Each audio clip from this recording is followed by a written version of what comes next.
All right, Steeler fans, welcome back. Second half of the show on this Wednesday podcast. As always, I put out the tweet and I say, listen, I need questions. You all respond. I answer them live on the air. My apologies. I was very late, almost to noon. I normally like to get these out by 9 a.m. On my Twitter feed, you can find me at jhartman, HARTMAN_PIT. I normally like to get them out by around 9 a.m. I didn't get this out until it was close to noon. So that's my apologies. But we still had a lot of questions, and let's get to those right now. Archie Wilson, he's a contributor at SteelCurtainNetwork.com. He said, hey, Jeff, do you think the Steelers are in a legit best player available or BPA position in round one? I know normally it's an idea in theory, but I feel like with defensive line being such a deep class, they could genuinely just take the best player on the board, regardless of the position, and it to be justified. It's interesting, Archie, that you bring this up because today at 11, I'm going to run a podcast that actually is on our NFL feed. I do every single week called The Way We See It, and I do it with my buddy Wesley Coleman, and he's a Saints fan. And we talked about best player available versus best player at a position. And it was a great debate. It was a great discussion. I'm going to highly recommend everyone check it out today at 11.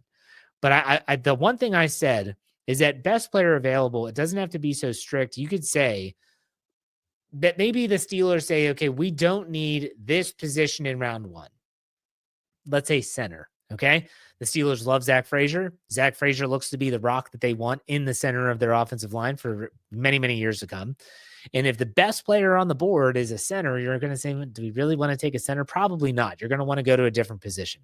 So best player available in theory makes sense, but in practicality, it doesn't. The Steelers will just have to be smart. I think they can take a step back and say, if they don't have a second round pick, they have to keep in mind what's going to be available in round 3. That's important. But I think that really, in theory, the Steelers can take a very broad-based approach, especially after signing Calvin Anderson to a 2-year deal, and say, let's see who's available here. Where do we want to go? I like that. Let's go to Steely's burner account. He said, with the hoopla of this year's draft getting intense, have you at all caught yourself looking forward to next year when SEN is going to be at the draft in Pittsburgh? What's one thing you're most looking forward to? So we are this year, I will say this, and I'll reiterate it on like the Steelers preview. We are going to be doing a live stream again this year, and it is going to be in collaboration with an entity called Draft Nation. Draft Nation is a company that stems from the Pittsburgh area, but they are a nationwide website, and they do have their podcast network on Fans First Sports Network. We're going to be working with them this year. Next year, because they have live events in the city of Pittsburgh, they're already planning on a very large gathering for round 1 at least, and we will be a part of that next year. What does that look like? We're not sure yet. Have we already started conversations about that? Yes. What do I look forward the most to is meeting some of the people, not just you, the listeners, the people that might attend, the people that might want to watch and meet us. It's also meeting people on the Steel Curtain Network that I've never met in person before. When you think about it, Sean Gurley, had him on my show multiple times, never met him. Shannon White, same. Jeremy Betts, Andrew Wilbar, all these people, I've never met them in person. So getting to meet these people is almost as exciting as maybe meeting other people that are a part of the Steel Curtain Network or fans of the podcast. There you go. Let's go to Believers, the Ride or Die Crew poll of the week.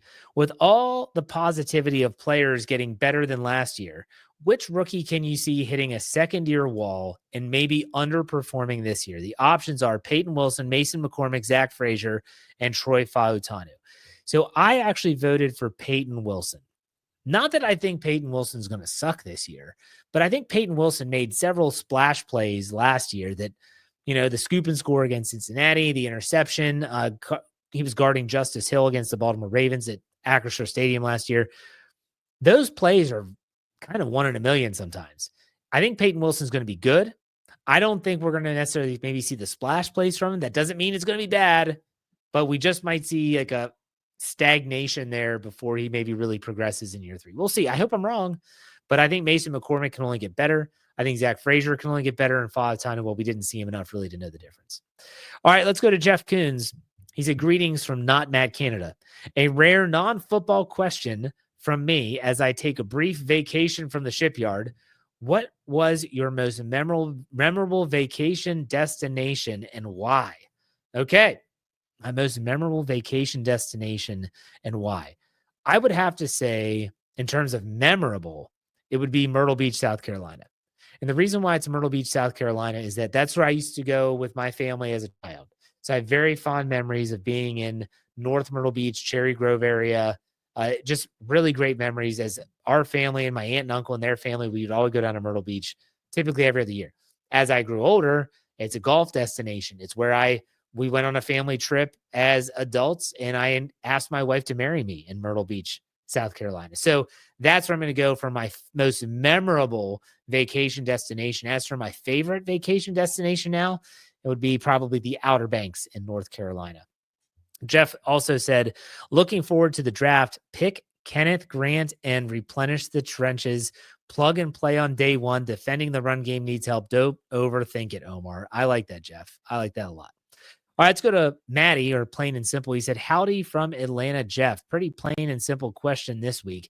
Does TJ Watt get a blank check or 40 plus million per year on an extension? What does the extension look like in terms of how it benefits the Steelers besides his play financially for the future? Lastly, if there is a scenario where he doesn't get it, what would a realistic trade look like? Thanks as always. God bless. And here we go.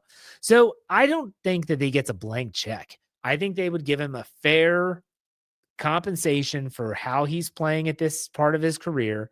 And I think that he would be up there in the top 3 in terms of the highest paid pass rushers.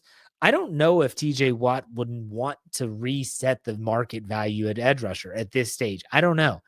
But I will say the benefits of the extension is that it can decrease his cap hit this year, giving more cap space. They can definitely maneuver the numbers around. They can always redo his contract in the future if they choose to. So there are benefits to it. I think they do get a sign. They sign him, they figure it out, and I think it's a non-issue. The question is when, and hopefully it's before training camp. Let's go to Jason Murphy. He contributes as well at SteelCurtainNetwork.com, writer. He writes, last preseason, the fan consensus for success was to finally win a playoff game. What is the minimum result that you would consider a success this season, and how different would it be depending on Rodgers or Rudolph being the starter? In my opinion, when you look at this roster that is being built, and we haven't seen the draft yet, we know this. I think that the fan consensus from last year is the same as this year. Win a playoff game. That's it. Not just getting there, because this roster, if Mason Rudolph's the quarterback, I still think they can win 9 or 10 games. If Aaron Rodgers is a quarterback, I still think they can win 9 to maybe 12 games. So that could be good enough to get you into the postseason. It's not just enough to get there. Win a playoff game. I think that for me is, I probably speak for a lot of Steeler fans out there. Maybe I don't. I don't know. I'm not changing the bar, so to speak. Let's go to Dr. Anthony. He said, most people are talking as if the defensive line will be the first pick for the Steelers, and it's just a matter of which one. If you were the GM and a top tight end, guard, or offensive tackle were available at 21, would you take one and wait to get defensive line later in the draft? If it's a guard that I think is a player that could be either an upgrade over Mason McCormick or the future once Isaac Seumalo's contract expires after next season, I would seriously consider the guard. I don't know if that player exists. Offensive tackle, I'm not really willing to invest another first-round pick in a tackle. Not this year. In tight end, you just signed Pat Freiermuth. I don't feel like that's a good pick either. So guard, out of the ones you gave me, that's the only one I would take over a defensive lineman. And I would still probably take the defensive lineman. All right, let's go to Brandon. He said, what's your prediction on when Aaron makes a decision before or after the draft? So I talked about this in the first half. I think it's after the draft, actually. I think that it's a situation where I think the Steelers know. I think they know what's going to happen. And it's just the public doesn't know and reporters don't know, which, think about that. If that's factual, and this is just me talking, this does not mean like I have an inside source or anything. How crazy would it be if the Steelers actually did know? And in today's day and age, no one knows about it. Not on Twitter, not Ian Rappaport, not Adam Schefter, not Jay Glazer, none of them. That would be remarkable. So we'll see. I would say after the draft, though. All right, Afton Forehead said, who is this year's prospect that would get the Kenny Pickett reaction from you? Of course, every show that Dave Schofield does, whether it's a Scobro show or whether it's our preview podcast, He almost always finds a way to play the snippet of me going, please don't pick Kenny Pickett. Please don't pick it. No, I would feel the same way if they take any quarterback in round one. Any quarterback. If it's Jackson Dart, if it's Shadur Sanders, if it's Jalen Milroe, if it's Will Howard, if it's Tyler Shuck, if it's all these players, anyone, I'd probably be pissed if it was Cam Ward, but he's not going to be there anyways at 21. But still, just don't take a quarterback in round one. I don't care if you take one in 3, 4, 5 on. Just don't take one in round one. That would give me that reaction. Good question, Afton. All right, let's go to Eric. He says, love the show, Jeff. You live my dream talking Steelers and getting paid to do it. Thank you. I don't, trust me, this doesn't go unnoticed. I'm very fortunate. And he says, my question is, will Mike Tomlin be the coach of the Steelers after his next contract expires? It's a good question. I think that if they are able to find their quarterback, meaning whether it's this year, next year, whenever, it doesn't matter. If they're able to find their quarterback and Mike Tomlin says, you know what, I think I could really go on a run with this guy.